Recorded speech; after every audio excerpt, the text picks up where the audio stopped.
Good morning, good afternoon, and good evening to you all, wherever you are in the world. And welcome back to the Thursday Talks on DME for Peace. My name is Jack Farrell. I am the Manager for Partnerships and Strategic Innovation at Search for Common Ground, and I'm going to be your host today. This is my first webinar in what feels like a year, so I'm actually quite anxious, but I'm delighted to be joined by my two guests, Jessica Baumgardner-Zuzik of Alliance for Peacebuilding and Conor Seyle, to host a discussion on understanding the evidence base for the peacebuilding field. Just a note, if you have a question during today's presentation, you can write it in the question function on your GoToWebinar dashboard, and we will address it once we reach the Q&A. I'm now going to hand over to today's guests, Jessica and Conor. It is a pleasure to have you on the Thursday Talks. Feel free to take it away when you are ready. Excellent, thank you, Jack. And hello, everybody. Again, yes, my name is Conor Seyle, and I am the Senior Strategic Advisor for One Earth Future, which is an operating foundation that works to promote sustainable solutions to armed conflict with a heavy emphasis on evidence-based practice. And Jessica, I'll turn it over to you. Thank you, Conor, and thank you, Jack. As Jack said, my name is Jessica Baumgardner-Zuzik, and I'm the Senior Director for Learning and Evaluation at the Alliance for Peacebuilding. We are a peacebuilding network serving more than 130 international peacebuilding organizations to promote sustainable peace.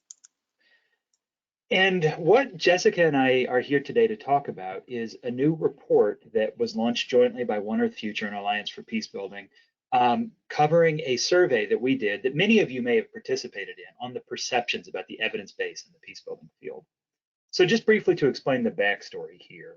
I mentioned that One Earth Future is interested in promoting evidence-based practice, certainly in our own work, but also we wanted that to be something we contributed to the field. And when we decided to bring that mission to the forefront, we wanted to start by understanding where the field was, because the formal discourse around this is somewhat contentious. The idea of evidence-based practice, if you just read the articles written about it, you get the impression that there may be a bit of tension here.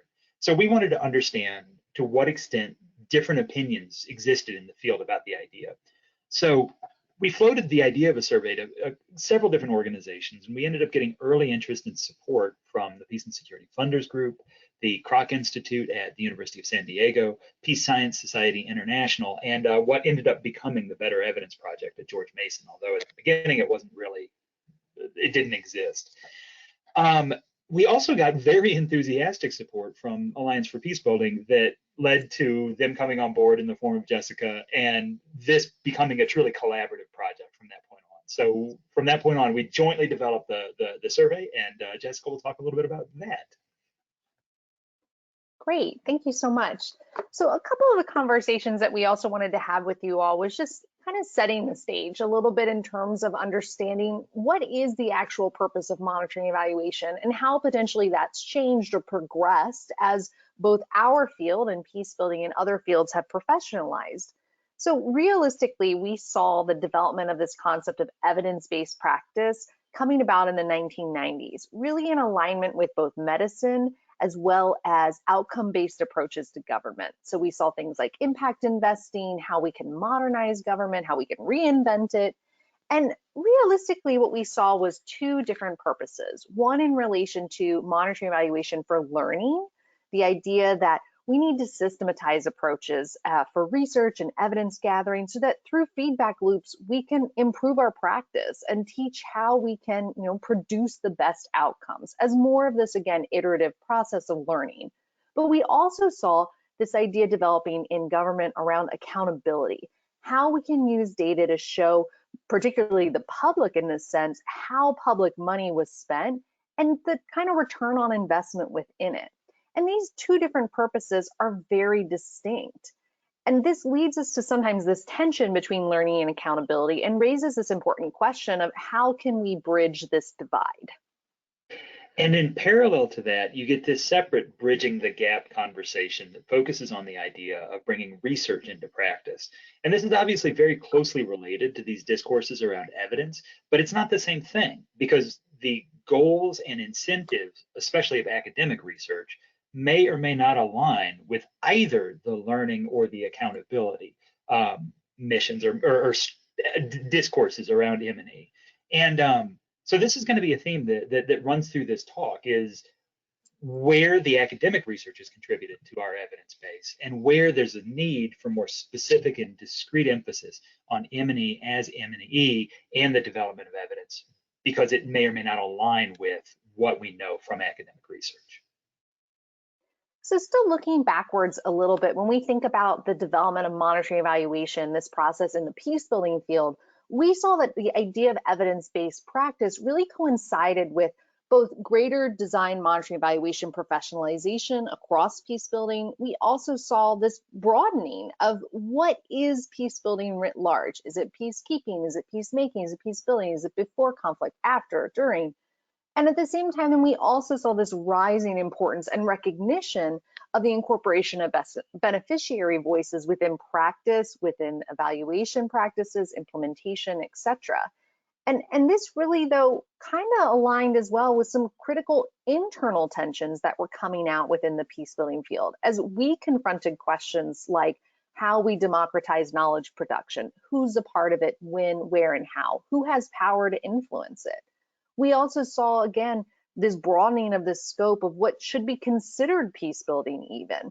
And at the same time, then there was this narrowing and specifying of what evidence or how we create evidence across this field.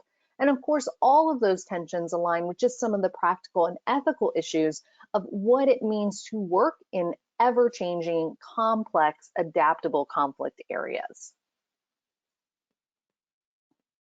So as Conor kind of highlighted, in terms of our actual survey, we developed our survey to cover 4 key goals for us. One, we wanted to explore these definitional boundaries of peace building. Within our survey, we used a typology of conflict that reflected One Future's way of thinking about conflict dynamics, which was really breaking conflict into 5 key phases. We had what we would call peace building or structural peace building in the absence of direct conflict, and what would be considered post-conflict peace building and reconstruction. We also had peacekeeping, which aligned with more crisis prevention and crisis response. And then we had what we would call peacemaking activities that were attempting to stop some sort of ongoing conflict or violence. So using these definitions of peace building and evidence, we then wanted to explore where the field believes there is strong and or weak evidence to support what we can deliver and how we can deliver different conditions to develop sustainable peace. Subsequently, we would use this to identify evidence gaps in our shared knowledge, and then we would use all of this information to identify opportunities for more research. The actual survey design was developed into 2 pretty complementary parts. The first being more qualitative in nature, where we were looking at understanding what is evidence. What does evidence-based mean to individuals? How important is it that the peace building field see our interventions to be evidence-based? And what do we believe is both necessary and sufficient evidence to consider any implementation or intervention evidence-based, both in terms of using the specific approach, endorsing the specific approach, funding or in relation to working with donors, and then of course in terms of policy making. The secondary section was really trying to understand perceptions of the current evidence base, assessing where there is strong or also weak evidence supporting key peace building outcomes, and then where there's strong and or weak evidence showing how to effectively deliver those conditions through specific interventions. And those questions related again to those 5 key phases that we outlined above. In terms of who actually participated in our sample, and as Conor said, hopefully some of you who are on here today also participated.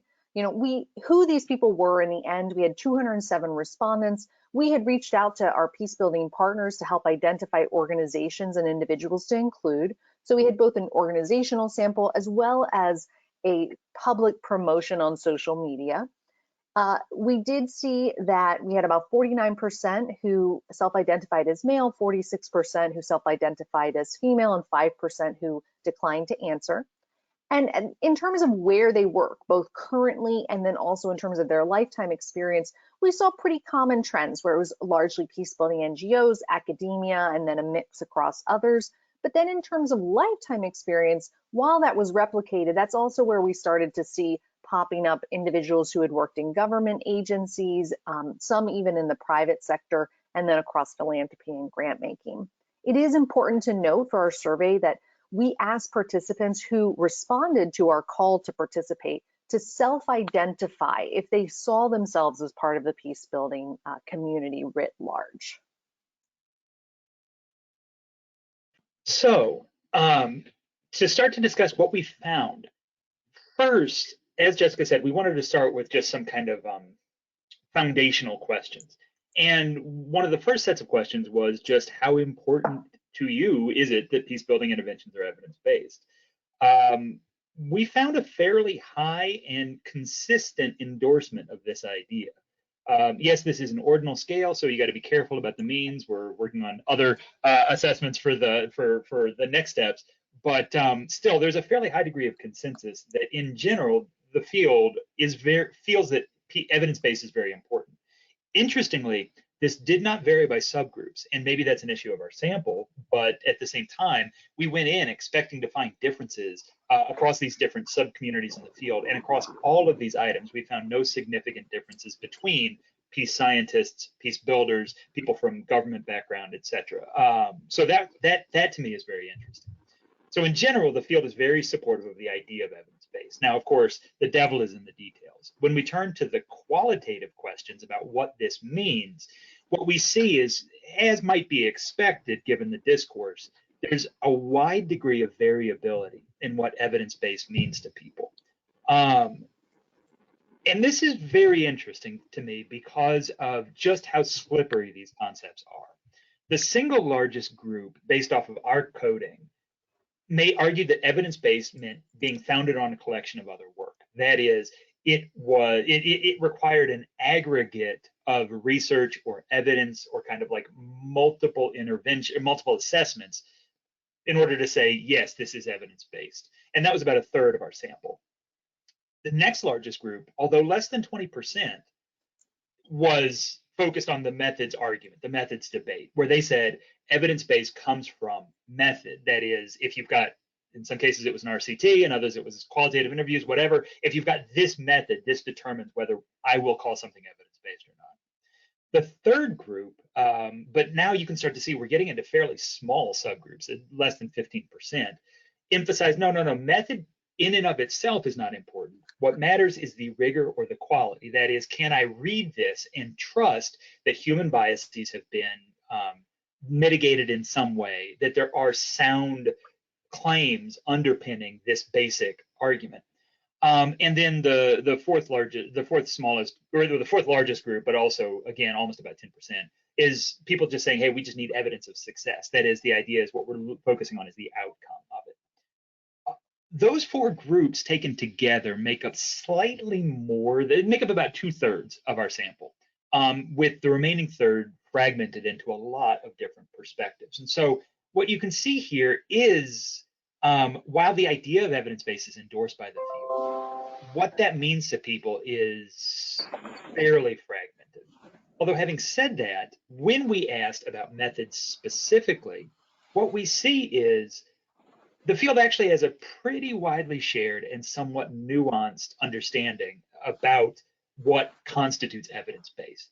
A lot of people emphasize, well, you need multiple mixed methods assessments, or if you had to pick a method specifically, people were driving from case studies. But the idea was you need either multiple assessments, mixed method assessments, multiple case, or it's really not the kind of the discourse around the randomistas and the idea of RCT's centrality in the conversation didn't show up in the responses we got from our participants. Although having said that, it is significant that about 20% of our sample rejected the framing of the question entirely. We came at this from a methods approach, and so that's what the question reflected. But 20% said, no, it's not that. And then those are the people that were really saying you need multiple assessments, you need rigor or quality, or flagging other issues. So there's a big chunk that just rejected the idea of the methods debate. To me, this is fairly interesting because it does suggest that even with the fragmentation, we do have kind of space for a fairly nuanced and pragmatic conversation about evidence-based. Now, getting to the specific phases and interventions we asked about. the field appears somewhat siloed considering the timing of conflict. So the majority of participants, we asked participants which kinds of evidence they felt comfortable talking about. And the majority of participants were comfortable talking about structural peace building, either before conflict or in post-conflict recovery. A smaller group of people, but still more than half, were comfortable talking about peacemaking, and less than half were comfortable talking about crisis response, and slightly more than half talking about crisis prevention. So in general, what this suggests is that we in the field may have specific phases of conflict that we are more comfortable with than others. And what I would flag is that the actual, if you look at the mean scores in response to the questions about the existence of evidence, the perceived evidence more or less follows this, although not 100%. As you can see, people say there's actually quite a bit of evidence around what is needed for peacemaking, although the people who are answering those questions may or may not have been the people answering the questions about the other structural peace building as well. So getting into it, we didn't want to go through this in exhaustive detail because there's just too much. We didn't want to beat you over the head with these statistics. But generically, when we asked people about what conditions were necessary for peace, that is, is there evidence about what sustainable peace looks like? The field actually has a fairly coherent perception that we do have a lot of evidence describing what sustainable peace looks like, especially when we're talking about these structural peace building issues. About 70% of the specific conditions we asked about for peace building, people said, yes, there is some credible evidence for this. That is, the mean score was equal to or higher than the cutoff in the scale that we were using for that condition of some credible evidence. This was not true for crisis response and crisis prevention, where there's significantly fewer conditions that were scored as having existing credible evidence. And on the other hand, when we turn to the question of, okay, great, we know what conditions are necessary for peace, where is there evidence about how to deliver these conditions? That is, where is there evidence that there are interventions that succeed at this? We found significantly fewer interventions having this. In fact, only 3 did. And 2 of these come from the Women, Peace, and Security agenda. The 3 that met this cutoff in our scale were increasing women's engagement in economic and political life as a peace-building activity, education defined broadly, and women's inclusion in peacemaking processes. So in the aggregate, we would argue that the field knows what peace looks like. We don't necessarily know how to deliver that. And that speaks back to this tension between academic research, which is very good at generating these big picture answers, and some of the more specific things about how to deliver them, where we need specific M&E assessments.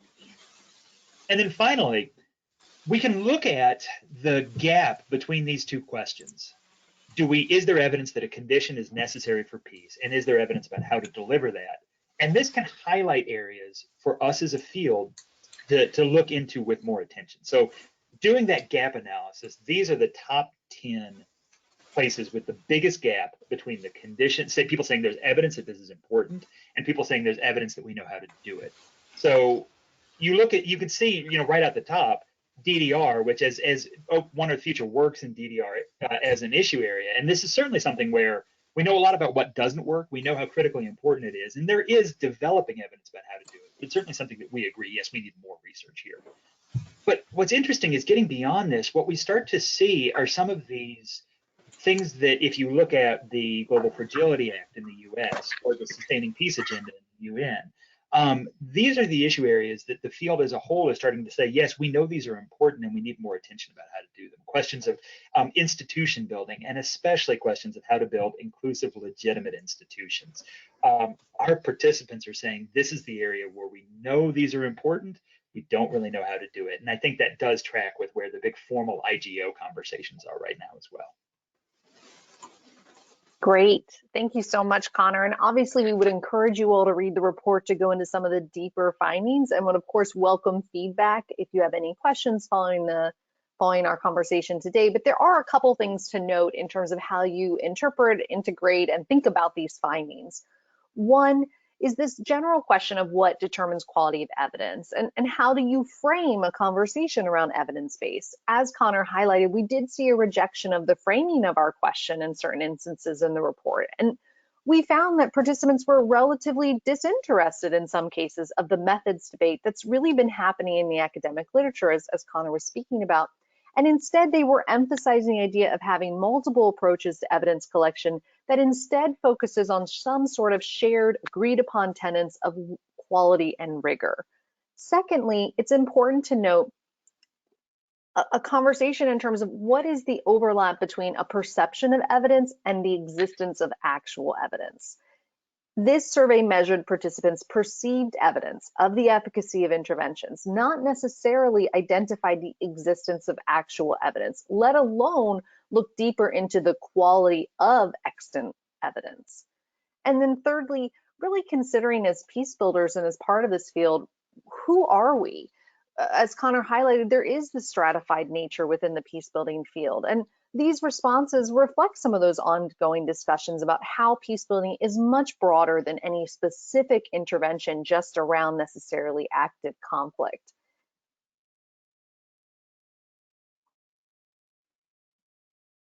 So just a few recommendations to end the conversation with, or at least to end the presentation with. First off, this is not going to be a surprise to this audience, but I do feel like we have to say it. This does underscore we do need more evidence on how. We need more evidence on which interventions are successful and in which contexts. This is probably the central theme of the M&E discourse in peace building, so no surprise here, but that does reflect what our survey participants are saying, is that we know what peace looks like. We don't always know how to get there. Secondly, we do really need a way to talk about rigor and quality rather than just research methods. As we highlighted, participants valued the idea of evidence, and many, though, rejected the idea that any single method and necessarily rigor were equivalent. And instead, we're calling for an assessment of data and evidence that privileged rigor regardless of the method. I would highlight here to say that there is no hierarchy of rigor or quality of evidence, and it doesn't necessarily relate to an evaluation methodology, but rather to how any single method is carried out. So there is no one method more or less inherently rigorous than other, and determining a way to talk about quality and rigor that helps us remove ourselves from these ongoing debates in relation to the research method would benefit the field writ large. Third, we do need some sort of shared understanding of peace building. The breadth of conditions and interventions in this survey really demonstrate that the field would benefit at least from a generally shared understanding of what is included within the concept of building peace. Developing some sort of peace building typology, it would have to be peer reviewed, it would have to be field accepted, would be a critical first step. But I do want to highlight that this doesn't mean that it would be a discrete or a final event, but should be an ongoing iterative process. Without this, we see fragmentation in the field, which contributes to not only missed opportunities for collaboration and shared learning, but it also presents difficulty when we consider assessing the efficacy of peace building and peace building interventions, as well as promoting evidence on the effectiveness of our field. Relating to that, the finding that a lot of participants were comfortable speaking about only one section of the kind of conflict spectrum suggests that it might be useful for us as a peace building community to develop some basic kind of understanding of all of the existing evidence around which interventions work across all of the conflict domain. And the reason for that is that while a lot of us specialize specifically in peace building, the problem is that conflict is nonlinear, it's dynamic, it's not universal. Like the one part of an area may be in hot conflict while another is in cold or post-conflict domains. And when we're operating in an area, I don't think that we will have the luxury of being able to say, oh, we only specialize in one specific phase of conflict if the conflict dynamics change suddenly. As peace builders operating in an area, we're part of that community, we're part of the local dynamics, and that means that if things change, we're going to need to operate according to that. And it might be useful for the field as a whole to develop some basic understanding, even about the areas that we don't specifically specialize in order to do that if necessary. And then finally, and relatedly, we want to underscore the need to balance narrow and systemic assessment. Our questionnaire necessarily atomized this conversation. We broke it into very small, specific questions about specific interventions, because that is how a lot of that's how a lot of evidence is developed, is how a lot of M&E is done, because it needs to be that. We need to understand the specific impact of our specific work.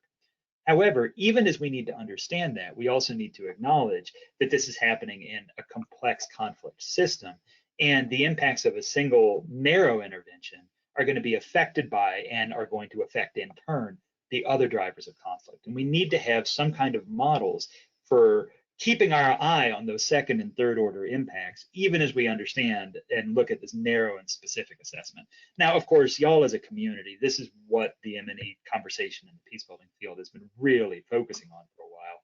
It's in the GFA, it's in a lot of these discussions. So I don't think that this is new, but I do want to underscore how significant and important it is, and the need for us to develop tools at that macro complex level at the same time as we develop evidence at the narrow level. Great, thank you all so much, and we're very excited for your questions. We have a link here at the top of the screen, a bit.ly link, so you can access the report if you haven't already, as well as our contact information, of which we highly encourage you, if you have questions or follow-up, to please reach out to us. Great. Well, thank you both, Conor and Jessica, for a great presentation and on the production of this report. I know it really resonated with a lot of the work that DME for Peace has done over the last decade, and I'm sure many of our audience today feel the same. I remember attending a Peacebuilding effectiveness workshop a couple of years ago, and I was amazed when 90% of the room said that they could articulate what actually works in peacebuilding programming. And then we went around the room and asked people for their definitions, and not one person had the same response as another person. So as you said, there's really no shared understanding of what constitutes evidence, and so much of it is actually based on our perception of what works in our programmatic interventions. And outside of that, I think your work lays the groundwork for some of the exciting developments we're starting to see, not only sort of within DME for Peace, but within the sort of wider peacebuilding evaluation community, such as Search's Global Impact Framework, which not only creates a framework for a shared understanding of the within the peacebuilding field, but also blending these kind of global frameworks for understanding effectiveness with the local expertise of local peace builders who are so critical to the work that we do. So yeah, to our audience, now is your time to shine. We're going to open up today's presentation to your questions. A couple of notes about our format for those of you who are unfamiliar with the Thursday talks. You can submit a question in two ways. The first is through the question function on your GoToWebinar dashboard, which will allow you to type your question. The second is to click on the hand icon, which will allow you to raise your hand, and we will unmute your microphone so that you can ask your question live. When you do submit your question, we ask that you submit your name and affiliation. And just a note, these talks are recorded and posted on DME for Peace, so those who are not able to join us at this time can go back and listen to the presentation and the discussion. So we have a number of questions that have already come through. So let's go with the first one of the day, and that is from Rachel Julian. And Rachel writes, I think there needs to be a discussion on including people affected by armed conflict who create peacebuilding activities in providing the evidence, so discussions on rigor and methods can clearly still include experiential knowledge, that this evidence is not accessible to outsiders. This is also necessary. So I think this question is more, how might we include local peace builders more effectively in these conversations around evidence?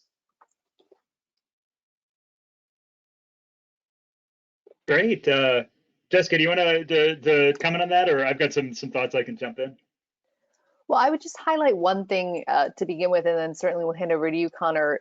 Obviously, an incredibly critical question, something we've been considering for a long time. In terms of the actual report, I will highlight that when we did ask individuals what qualifies evidence-based to you, the concept of inclusion, particularly beneficiaries and local perspectives across the scope of the project, from both design, monitoring, evaluation, implementation, was identified as something that really triggered or represented evidence base. So that theme did come up in here, which we were very excited and happy about.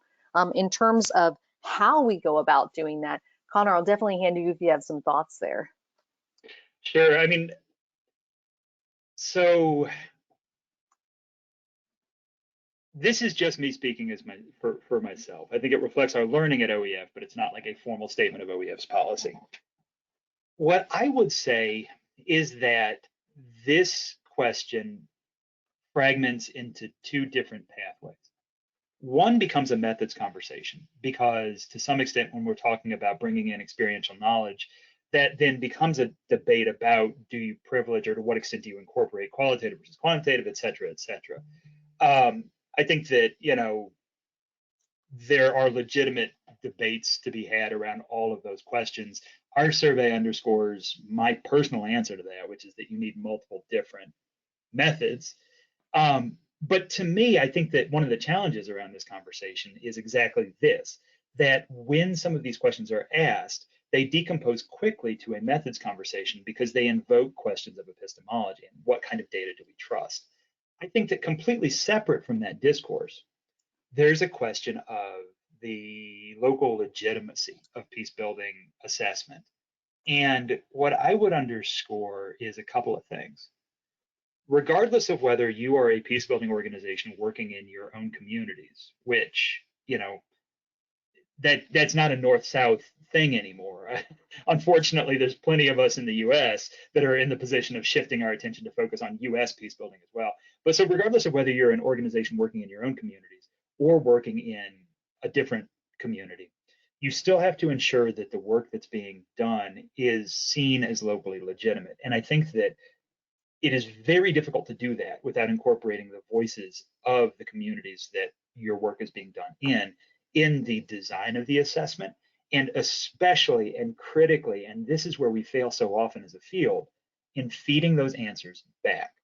In our work in Somalia, we've been told over and over again that people are really frustrated at what they perceive as an extractive relationship with NGOs, where they fill out these surveys and then there's never any feedback. They never hear, hey, here's what we learned about whether this program worked or not. Here's what we learned about conflict dynamics.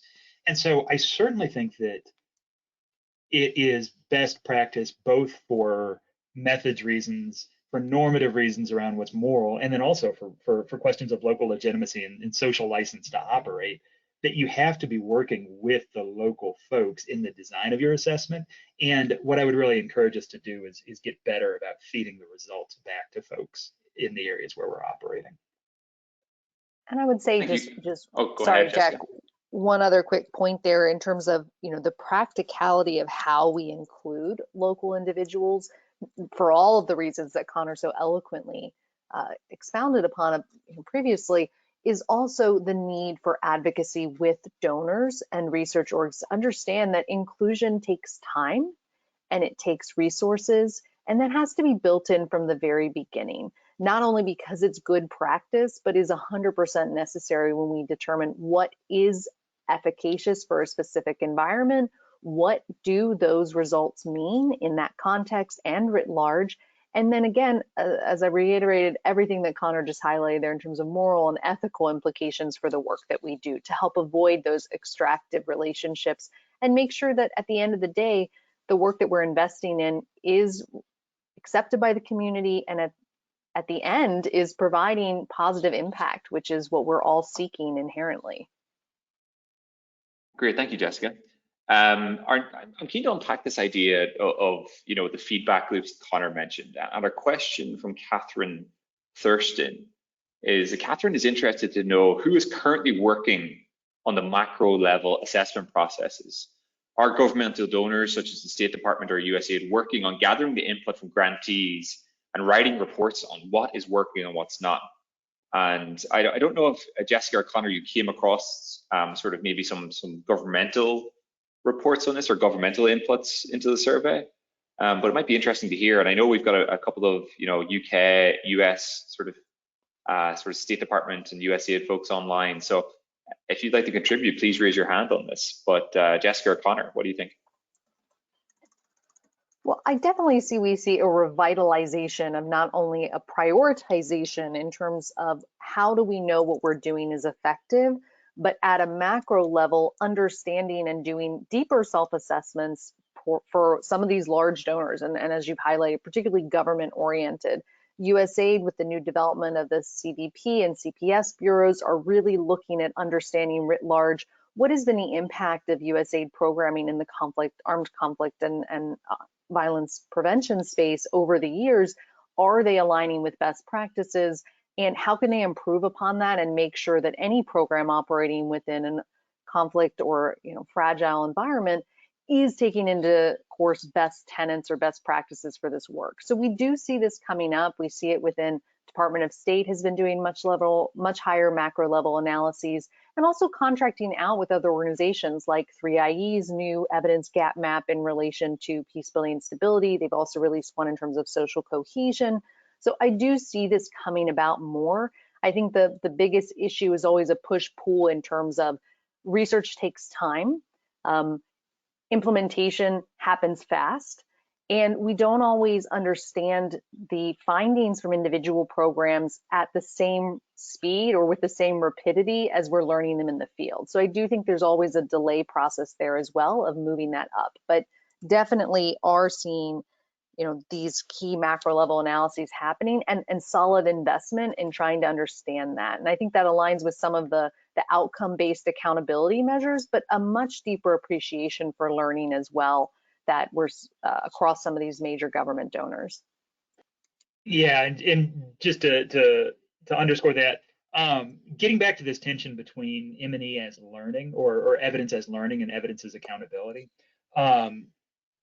government actors, the evidence as accountability discourse came from attempts to make government more responsive and effective. That it was really the reinventing government discussion from the 90s that drove a lot of this evidence as accountability discourse. And I mean, honestly, as a taxpayer, I think that that's not a bad thing. I like the idea of government being accountable.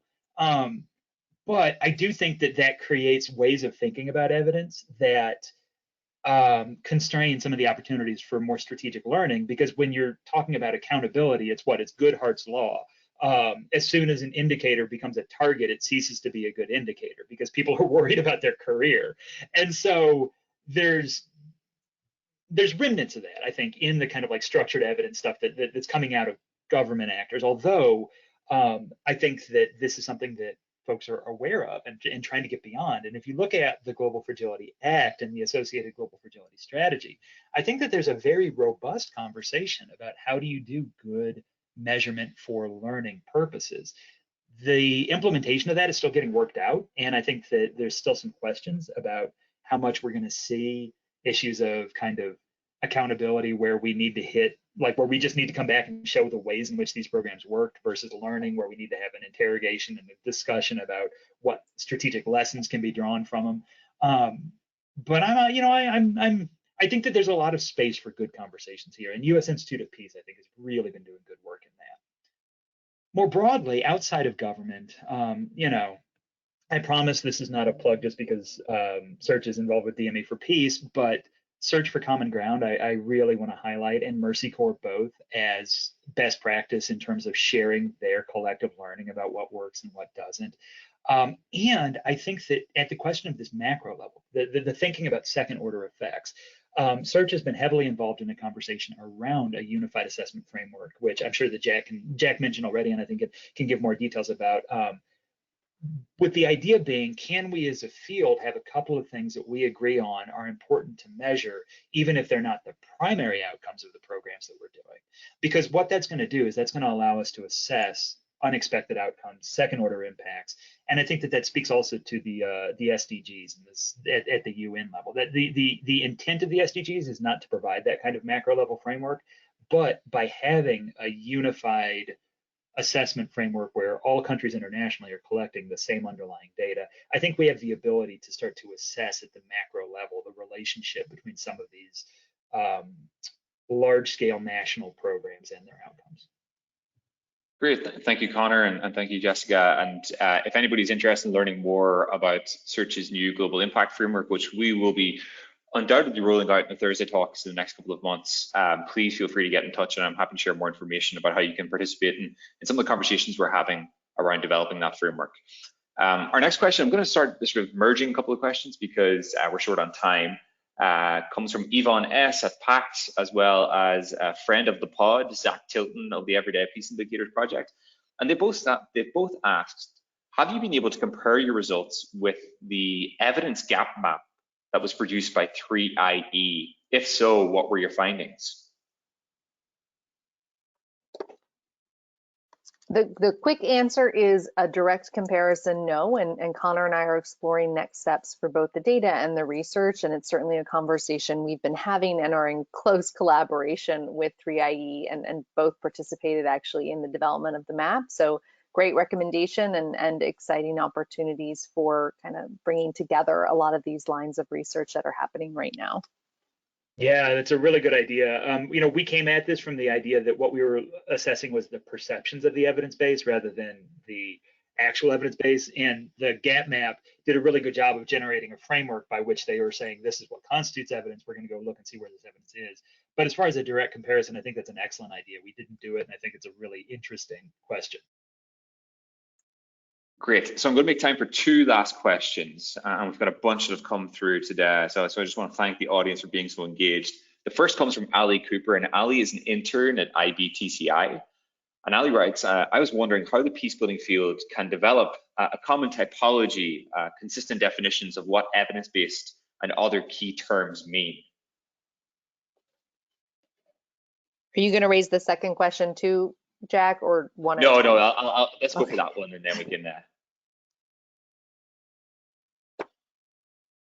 My quick answer to that would be there's two ways to do it. And this survey suggests we're actually further along the first path than I thought, which is kind of a bottom up. Our survey suggests there's more consensus around what the evidence is than I would have expected, which suggests there may be more of a kind of a nascent consensus around what constitutes peace building. I think that the second process, though, I think is perhaps more interesting or useful, which would be some kind of a formal discourse, a formal commission. And I think that Jessica has some thoughts about that.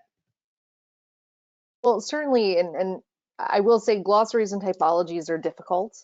They should always be evolving, and the reality is it has to be field approved and some sort of consensus, and that also means that it has to be donor approved and have some consensus, since a lot of this work is done through funding.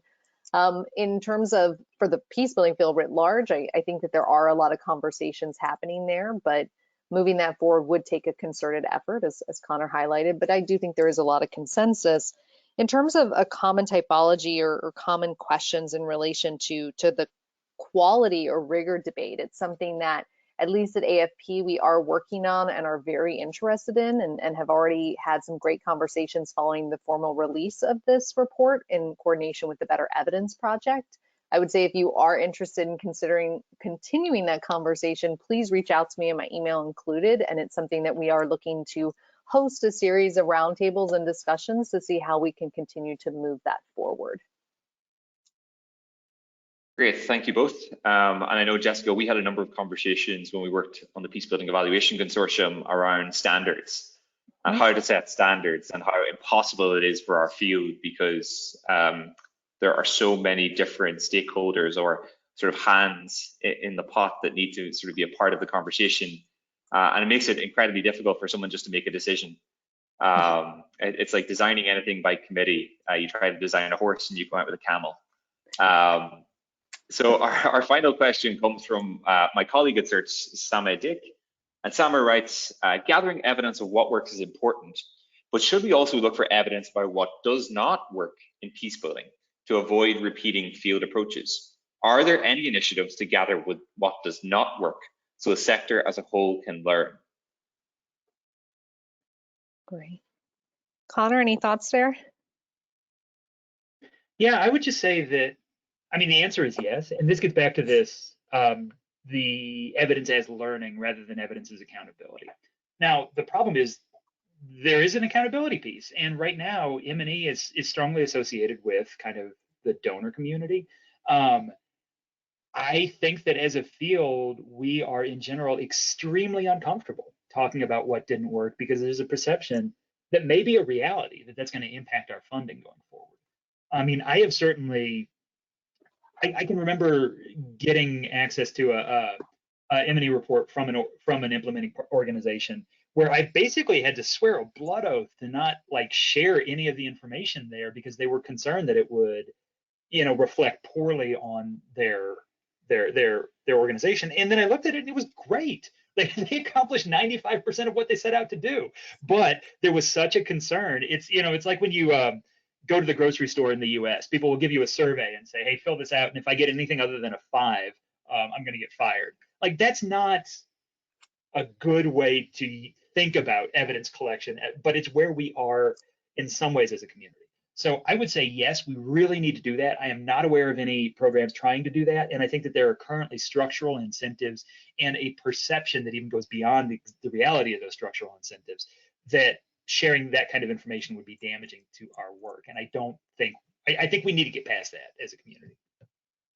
And I would say just really quickly, because I know we're out of time, but within our systematic scoping reviews and evidence evaluations that Alliance for Peacebuilding is spearheading and working with both USAID and other government agencies to continue to promote, we as a network do receive and have access to both many unpublished works, which we really beseech our member organizations in the field writ large to share when we're doing evidence calls, because they provide probably as much, if not more, information as you've highlighted on not only what's been effective, but being able to say, hey, there's been research that's shown that this may not be effective. And we highlighted that in our recent violence reduction subsector review, where we saw that economic incentives alone are not necessarily effective at reducing violence. So how do we share that information with policymakers, programmers, implementers, and make sure that they are taking into account what's been shown to work, but just as importantly, what has not?